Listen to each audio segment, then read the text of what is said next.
Hello, good morning, everybody. How are you? I hope everything is good and fine. तो last class में class 10 में life process का जो class चल रहा था उसमें हमने ऑटोट्रॉफ का डिटेल में रिएक्शन पढ़ रहा था फोटोसिंथेसिस के बारे में। ठीक है।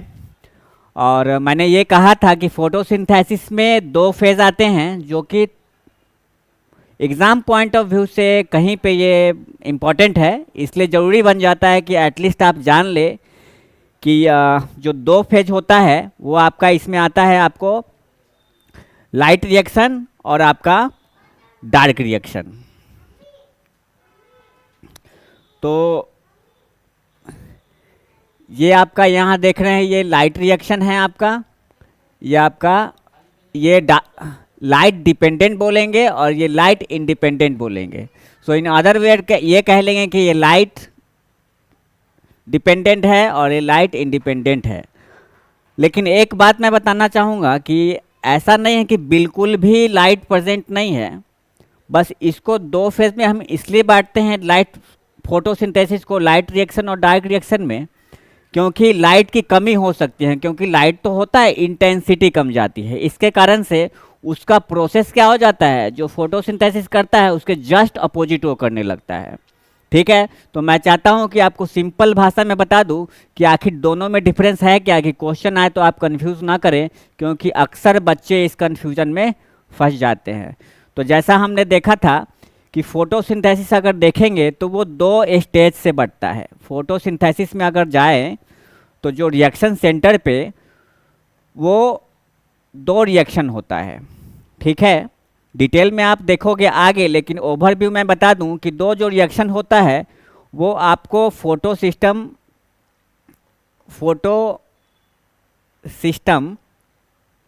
2 होता है और फोटो सिस्टम फर्स्ट होता है। तो ये मैंने इसलिए लिखा है, अब आप बोलेंगे पहले 2 है और फिर बाद में ये है, क्योंकि ये पहला रिएक्शन इस पे ही इसी सिस्टम पे होता है। तो ये जो होता है, तो पहला स्टेप जो आपका होता है लाइट डिपेंडेंट होता है, ये आपका लाइट डिपेंडेंट होता है, और दूसरा स्टेप जो होगा वो आपका लाइट इंडिपेंडेंट होता है, मतलब लाइट के एब्सेंट में कह लो। ठीक है। इंडिपेंडेंट। तो बहुत ज़्यादा डिटेल में ना जाते हुए आप अच्छे से डिफरेंस समझ जाओ कि बस इस क्लास के बाद आप इसको भूलो ना।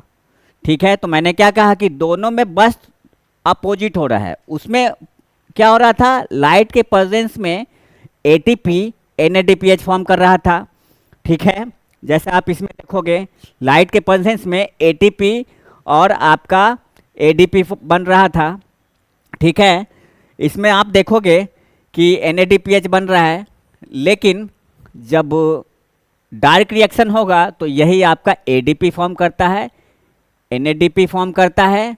और जब यहाँ पे लाइट रिएक्शन में हमने क्या देखा था, H2O का स्प्लिटिंग हुआ था और O2 का रिलीज हुआ था। ठीक है। अब यहाँ अगर देखें तो यहाँ पे ये यूज करते हुए ग्लूकोज ही बनाएगा, लेकिन वो क्या करेगा, आपको कार्बन डाइऑक्साइड के प्रेजेंस में करता है। बस आप ये देखना कि बस ये अपोजिट होता है, अपोजिट।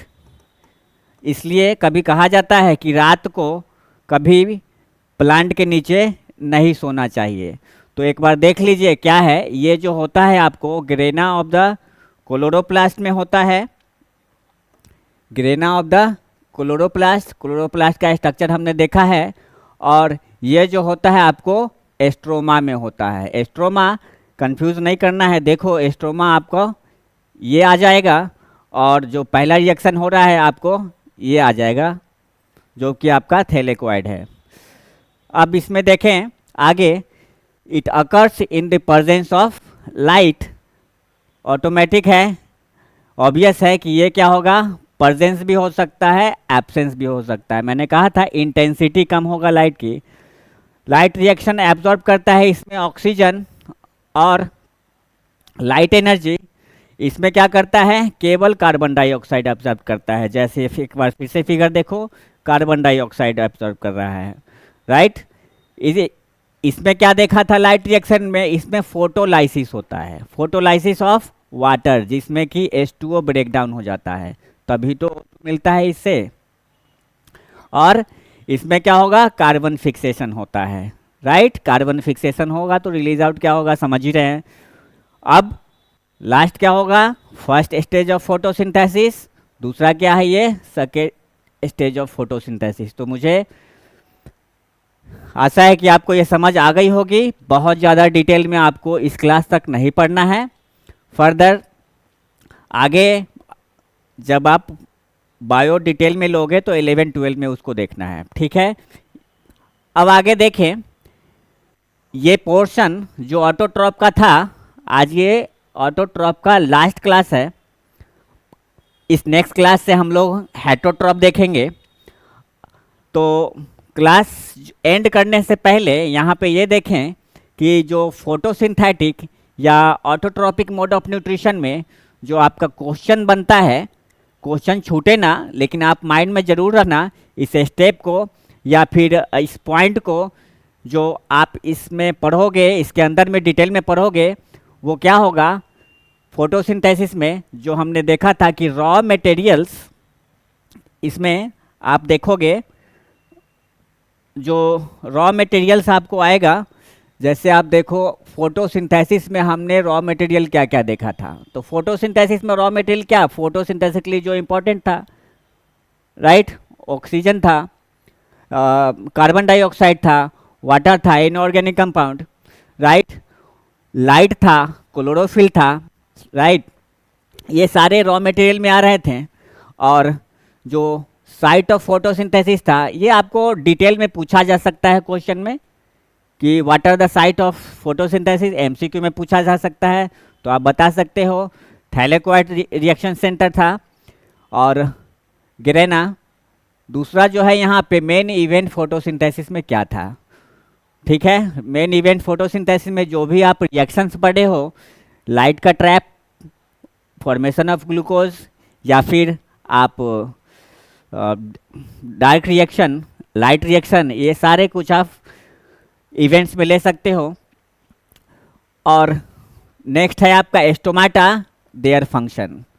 स्टोमाटा, इसमें आप क्या देखे थे, opening and closing of stomata, what are the guard cells and how stomata are helpful in the transpiration of the water, exchange of the gas, that is CO2 and O2। और इसका function क्या था, तो function क्या था, exchange of gases था। इसका shape पूछ सकता है। तो ये सारे कुछ आप पॉइंट में देख लेना 1 by 1, राइट। अब ये बात आती है सिग्निफिकेंस ऑफ फोटोसिंथेसिस। तो ये सभी लोग जानते हैं सिग्निफिकेंस ऑफ फोटोसिंथेसिस क्या होगा। जाहिर सी बात है, फोटोसिंथेसिस जब होगा तो सबसे सिग्निफिकेंस तो ये है कि तभी हमें ऑक्सीजन मिलेगा।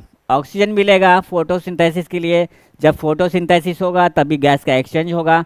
प्लांट अपना भोजन खुद बनाएगा। उस भोजन, समझ रहे हैं कि अपना उसके लिए वो भोजन है, लेकिन हमारे लिए भी तो वही प्रोडक्ट इम्पोर्टेंट है, ठीक है। तो फोटोसिंथेसिस का ओवरऑल हमारे इस अर्थ पे बहुत ही बड़ा इम्पोर्टेंस है।